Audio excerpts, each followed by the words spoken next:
I never imagined I'd witnessed my daughter collapse on stage, under the spotlight, and the sound of applause. But that evening, in the auditorium of Greenville, South Carolina, the memory etched into my mind like a knife's edge. My daughter, Ella, 12 years old, was performing Chopin's Nocturne at the statewide talent competition. She'd practiced for 3 months straight, every night, without a single complaint. When her small fingers began gliding over the keys of the Steinway, the entire hall held its breath. Then, everything fell apart. Ella's hands froze mid-piece, her body trembled slightly, then suddenly crumpled to the stage floor like a leaf whipped by the wind. I screamed, my heart nearly stopped. Ella. I shot up from the third row, heels pounding against the wooden floor as I rushed onto the stage. Someone shouted, "Call an ambulance!" But I was already kneeling beside her. Her skin was pale, her forehead drenched in cold sweat. Her breathing was rapid. My hands shook as I opened her bag, digging for the pill case. Ella was born with a heart condition. Her medication was non-negotiable. I had checked it myself before we left the house. I handed her the pill, watched her swallow it with water. But when I opened the case, there were no pills. Only small white tablets, identical in shape. Sugar candy. My blood ran cold.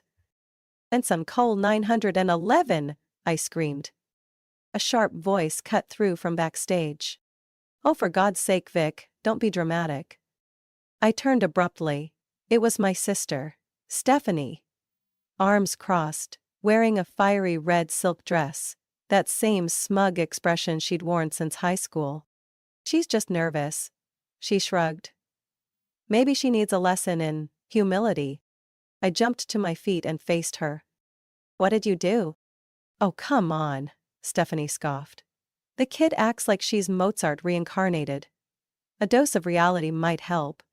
Everyone needs to be put in their place, right?" I couldn't believe my ears. "She's 12 years old," I nearly shouted. Just then, my mother Lorraine emerged from the audience, face perfectly made up, glaring with disapproval. Into Victoria, "What are you doing making a scene like this? The girl just got a little emotional. Why are you shouting?" I stared at her, stunned. "Mom, she needs emergency care. Someone tampered with her meds." "Don't call an ambulance," she hissed. "Stephanie's wedding is next week. We don't need a scandal ruining the family's reputation." My hands trembled, but my resolve didn't. "If you don't care, fine, I'm still her mother." I dialed 911. When the dispatcher asked for location and condition, my voice steadied. "A 12-year-old girl has collapsed due to medication tampering at Greenville Performing Arts Hall. We need an ambulance immediately." As I lowered the phone, Stephanie stepped out of the shadows, her smirk faltering. "You're really going through with this, over a little dizziness?" I turned to her, my eyes cold. "Not because she was dizzy. Because she nearly died. And because you did it on purpose." The room fell silent. Whispers spread through the audience. EMTs rushed in and lifted Ella onto the stretcher. I clutched her hand, feeling her tiny fingers grip mine, her anchor, in the middle of chaos. I followed the stretcher closely as the EMTs wheeled Ella into the ER at Greenville Regional Hospital. The sterile white hallway stretched endlessly. Machines beeping in sync with my heart, making it feel like I was trapped in a nightmare with no end. I held Ella's hand until a doctor gently told me I had to wait outside. The doors closed. I stood still for a few seconds, then turned away, forcing myself not to collapse into the nearest chair. Less than 5 minutes later, my mother arrived. Still in her cream tweed dress, perfectly styled hair, flawless red lipstick. Loren Madsen. A woman who cared more about appearances than truth. "Victoria, I hope you didn't call the police." Her tone light, like she was discussing chrysanthemums. This could spiral if the media picks up even a hint of drama. I turned, eyes still red. "She nearly died, Mom, do you understand that?" But she didn't. She emphasized, And this is something we can handle privately, within the family. I scoffed. Handle it how? Like when Stephanie stole my car at 17, crashed it into the neighbor's fence, and you told everyone it was me. Her expression flickered. That's irrelevant. It's entirely relevant, I said hoarsely. You've been shielding Stephanie. Her entire life. No matter who gets hurt. She stepped closer, lowering her voice. You're letting your emotions cloud your judgment. The doctor said Ella's going to be fine. What matters now is making sure this doesn't ruin the wedding next month. Families coming in from Florida, New York, and the Walkers, Stephanie's fiancé's family, are very traditional. They care deeply about reputation. I stared at her, stunned. You're telling me that your own granddaughter was nearly harmed, and the thing that worries you most is how it looks? She nodded, with terrifying honesty. If this gets out, the whole family's name is tarnished. Please, don't blow this up. Don't destroy everything over a little misunderstanding. I almost laughed. A misunderstanding? You think swapping a 12-year-old's heart medication is a misunderstanding? You have no proof, she said coldly. And Stephanie was just upset. She didn't mean harm. I sank into the chair, exhaling slowly. 10 years away from this family. I thought it had freed me. But one crisis and everything snapped back into place. I was the troublemaker, and Stephanie was the untouchable golden girl. Right then my phone buzzed. A text from the doctor. Ella is stable. We're waiting on test results. I took a screenshot, stood up. I'm staying until Ella fully recovers. Whatever conversation you want to have, we'll have it later. But right now, don't speak to me. My mother stood there, silent. But as I walked away, I heard her murmur behind me. The price for your stubbornness will be steep, Victoria. I didn't turn around. And the price for your silence? Will be even steeper. I returned to the waiting room, clutching my phone like a lifeline. I knew Stephanie wouldn't stop. And I was certain my mother would do everything she could to bury this. But I had changed too.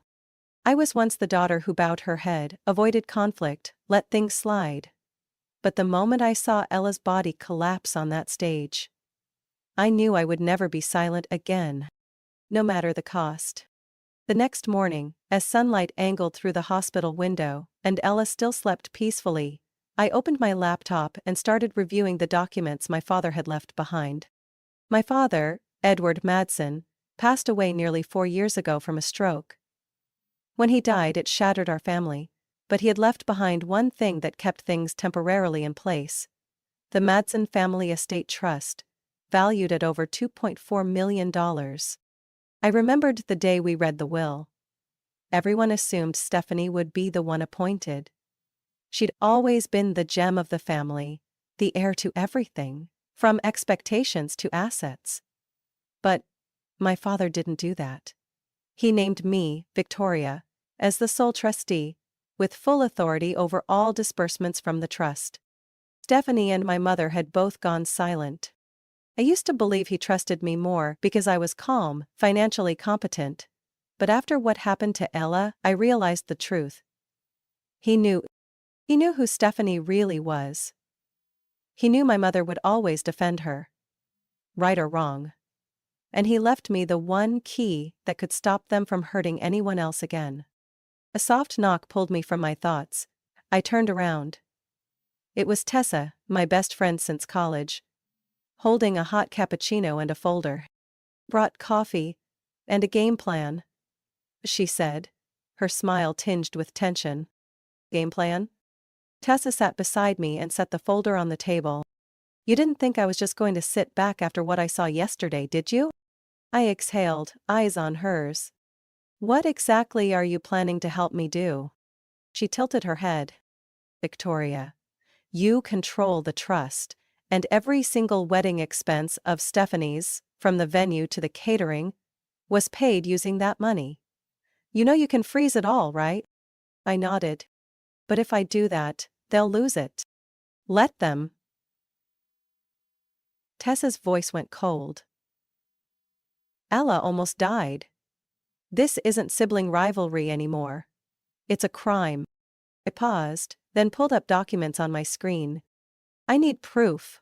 Real proof. That comment yesterday about humility. People heard it. But I need it on video, with audio. Tessa raised a hand. I already called the event director. He confirmed the entire recital was recorded from multiple angles, including backstage, where Stephanie was standing. I stared at her, a chill crawling up my spine. How long have you been thinking about this?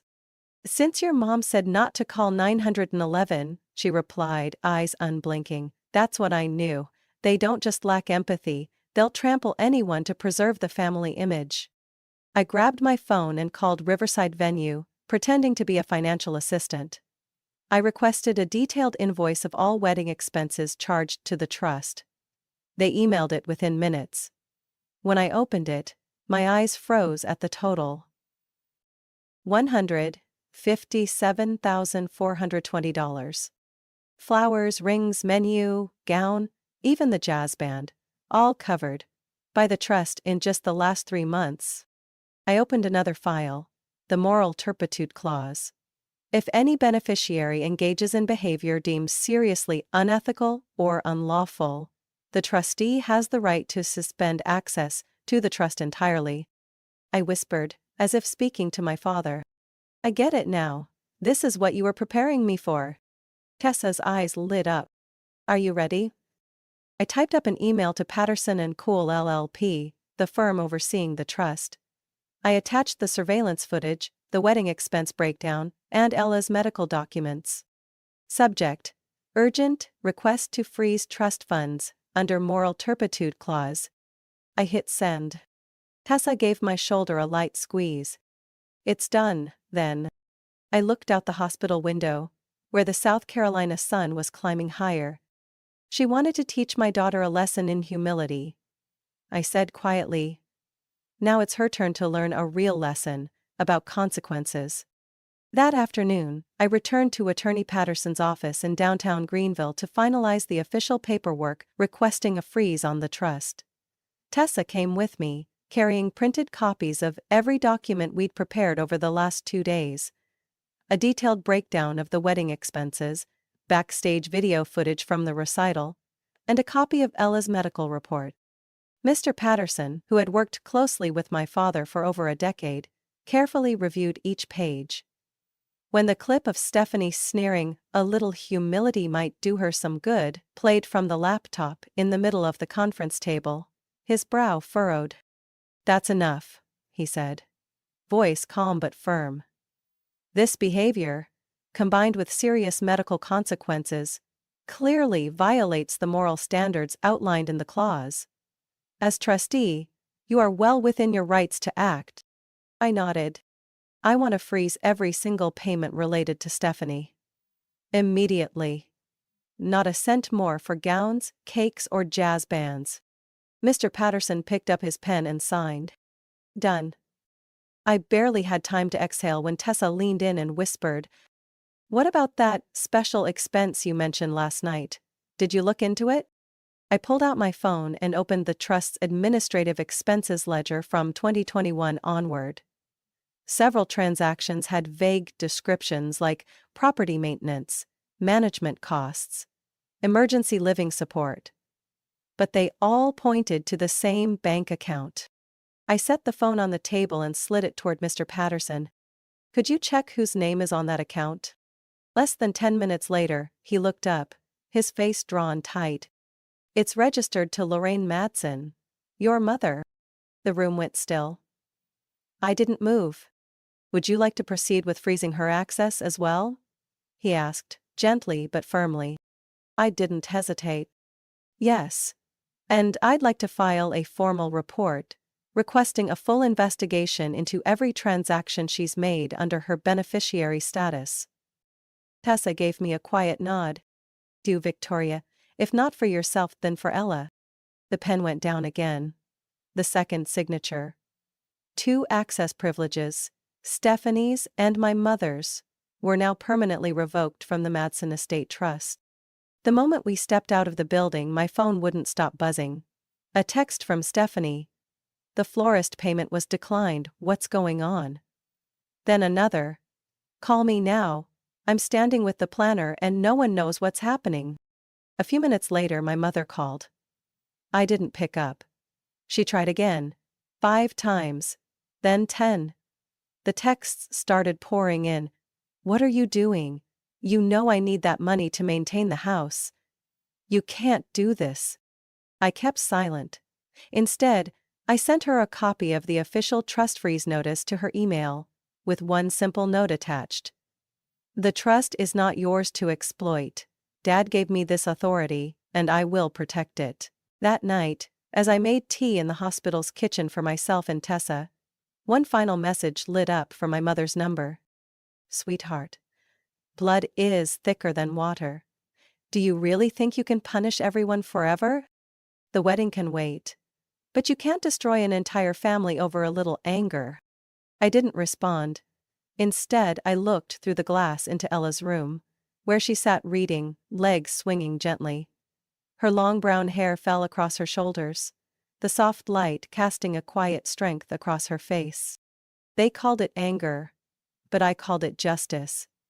And I wasn't done yet. Tessa stepped in holding a new folder. Ready for the next move? I nodded, eyes still fixed on Ella. They want to protect their image. It's time everyone sees who they really are. Less than 48 hours after I sent the official trust freeze email, everything began to collapse like dominoes. Monday morning, Rose and Laurel Events canceled their contract with Stephanie due to insufficient financial guarantees. Shortly after, Claremont Catering demanded full upfront payment, citing declined transactions. When I checked my phone at 9 a.m., I had over 30 missed calls from my sister. By noon, I received a short text from Cadence, Stephanie's fiancé. Victoria, I need to speak with you. Privately. Today. We met at a small cafe near the hospital. He looked worn out, rumpled shirt, exhausted eyes filled with conflict. I saw the video, he said bluntly. I can't believe Stephanie would do something like that. I didn't respond. I simply placed Ella's medical report on the table, clearly showing her pills had been replaced with compressed sugar. Hayden stared at the paper, then looked up. I called off the wedding. Informed my family. Cancelled the venue, returned the ring. He paused, then spoke as if the words hurt to say. I can't marry someone who would harm a child just to protect her ego, even if she was someone I once loved. I gave him a quiet nod. No satisfaction. No revenge. Just the quiet truth that right had finally been recognized. But my family doesn't go down quietly. 3 days later, Stephanie and my mother held a replacement wedding at Pine Creek Country Club. A reception rebranded as a celebration of resilience. They sent new invitations to over 60 guests, distant relatives, high school friends, and a few influential community members. My mother, still in her ivory Chanel, pearl bracelet from my grandmother, on her wrist, stood by the champagne fountain as if nothing scandalous had ever touched her life. Stephanie wore a simple white dress and a sheer veil, no groom, yet still called it her personal milestone day. Tessa and I arrived early, carrying what wasn't on their guest list: evidence. I walked straight into the ballroom, black document case in hand. The room fell silent as people turned to look at me. Whispering began. My mother rushed over. Victoria, you are not welcome here. I met her gaze. Don't worry, I'm not here to party.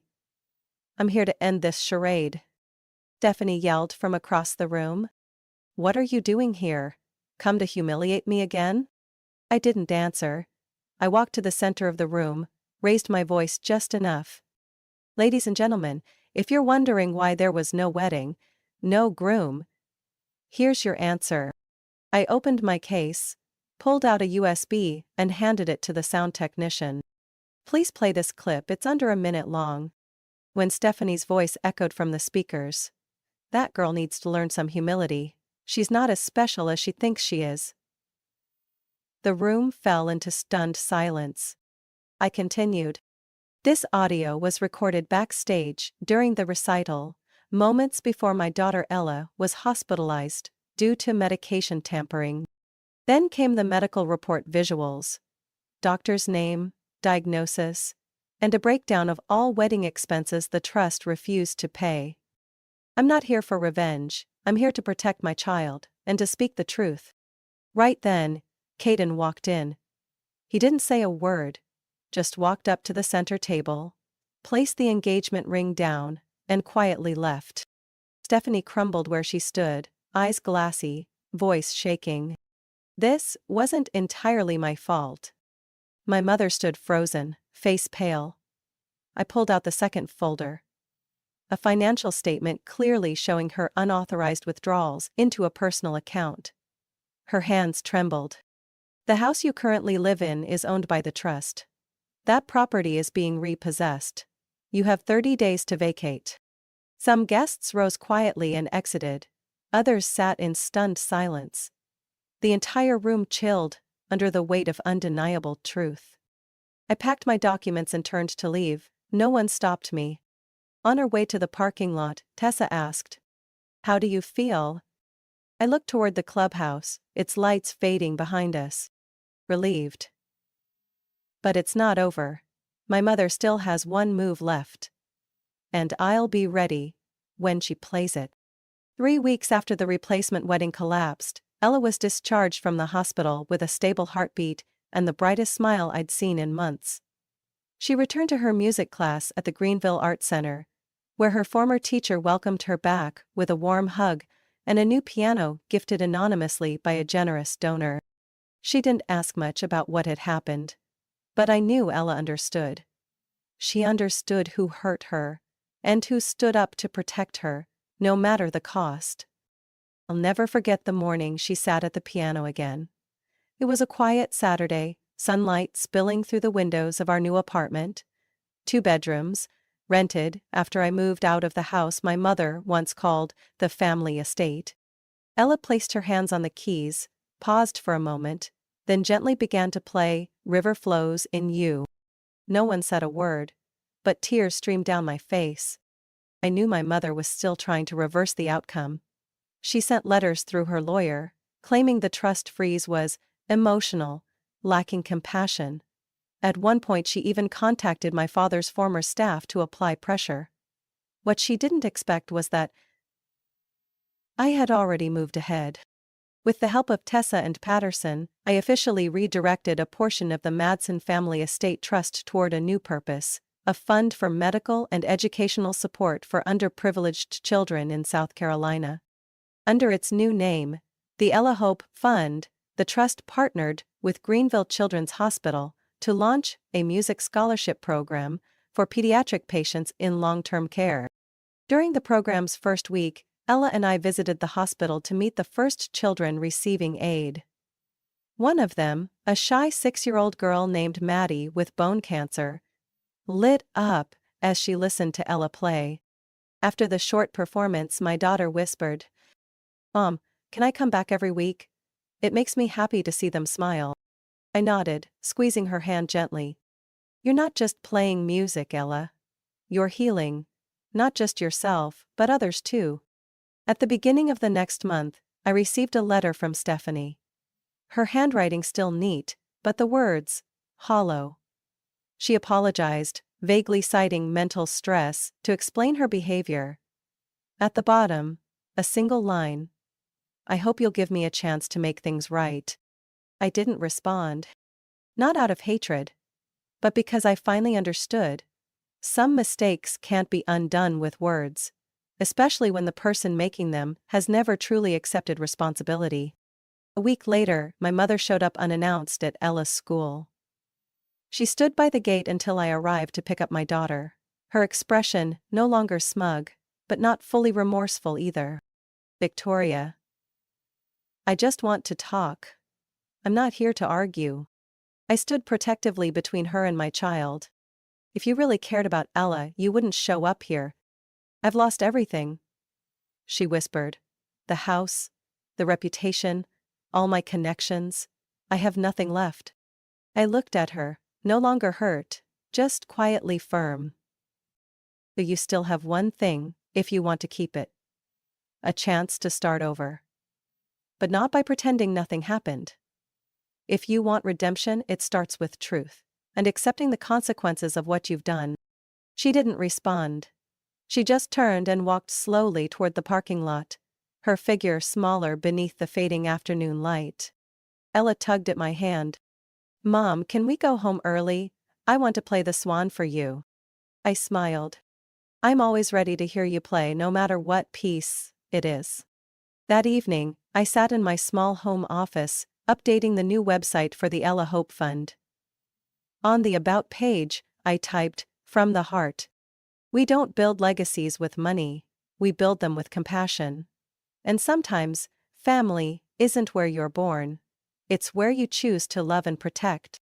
As Ella played her opening notes in the next room, I closed my eyes, letting the music wrap around me. They once called me the one who broke the family apart. But I knew the truth. I was simply the one who chose to live by my values. To protect the one child in my life, who should never have to suffer because adults chose silence. And in that silence, I found the most beautiful thing life could offer. Justice, peace, and a real family. Small, but unshakable. Autumn wind swept across the small field behind St. Jude Church, where my father's grave rested beneath a century-old maple. Every year around this time, Ella and I returned with a bouquet of white chrysanthemums, a tiny ukulele, and one special item. This year, something my daughter insisted on bringing herself. Ella walked slowly along the mossy stone path, holding a clear plastic box. Inside was a single round sugar candy, white, opaque, just like the one someone once swapped into her heart medication. But today, it carried no fear. She knelt beside the engraved stone. Edward Madsen. A father, a mentor, a man who saw truth when others looked away.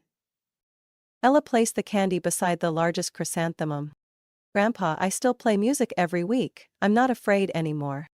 I held her hand, feeling its warmth. The same hand that had once clutched mine on a hospital bed, cold and trembling. He'd be proud of you, I whispered. And of the decision he made when he left me that responsibility. Ella looked up, her eyes shining. Are you sad Grandma doesn't come anymore? I paused, then shook my head. I'm not sad. I'm just sorry she chose silence when she should have chosen justice. Ella nodded, understanding far beyond her 12 years. That afternoon, just as we got back to our apartment, Tessa was waiting in the lobby with a thick folder and a grin that lit up the room. Big news, she beamed, handing me the paperwork. The hospital board just approved the new music therapy wing, named after Ella. I unfolded the design renderings. A bright, airy wing with large windows, a full music room, seating, sheet libraries, even a small reading nook for inpatients. Fully funded by the Ella Hope Fund. Ella squealed and jumped. Can I teach the kids piano, Mom? And maybe drawing too? Tessa laughed. Not only that, an entire building has your name on it. Not many people can say that at 12. I looked at my daughter, overwhelmed not by pride, but by peace. The kind of peace that doesn't come from revenge, but from knowing you chose the right path. Not payback, just prevention. The following week, Ella returned to Greenville Children's Hospital as their youngest ever music volunteer. Every Wednesday afternoon, she sat in a cozy corner of the common room, playing soft melodies for kids going through chemotherapy. Some cried, some fell asleep, some just watched. But they all stayed, as if Ella's music wove a thread between weary hearts. And I sat nearby, next to Tessa, filming every note, every blink, every small smile. So we'd never forget how far we'd come out of the dark. One night, after Ella had fallen asleep, I sat alone in the living room, updating the foundation's website. My final line typed slowly, deliberately. We don't exist to revisit pain. We exist to transform it into possibility. For every child, a new melody, a new chapter. And for every mother, like me, a place to begin again. My phone buzzed. A message from Attorney Patterson. Lorraine Madsen has withdrawn her appeal. The house is now officially under trust control. We've contacted an orphan care organization to repurpose the space. I closed my eyes. A fitting end. No dramatic apology. No tearful reconciliation. Just a quiet, reasonable conclusion. The next morning, on the way to the hospital, Ella looked back and asked, "Mom, can we call this home?" "You mean the apartment?" I asked. She shook her head. "No. The place where people listen to me play. Where the kids call me Miss Ella. Where you smile more." I smiled. "Then yes, this is home. Not the place we were born into, but the place we chose to build." She nodded and pulled me inside. The sunlight trailed behind us with every step, as if the sky itself agreed. Family is a choice, and this time we chose right. Victoria's story reminds us that justice isn't about revenge, it's about standing up for what's right, especially when it involves those we love most. In real life, many stay silent in the face of injustice, out of fear of breaking family ties. But that silence often enables the harm to continue. Speaking up, setting clear boundaries, and choosing love with conditions isn't just a right, it's a responsibility, because family isn't defined by blood, but by respect. What do you think of Victoria's choices and how she protected her daughter? Share your thoughts in the comments, and don't forget to follow the channel for more powerful stories about family, justice, and finding your voice.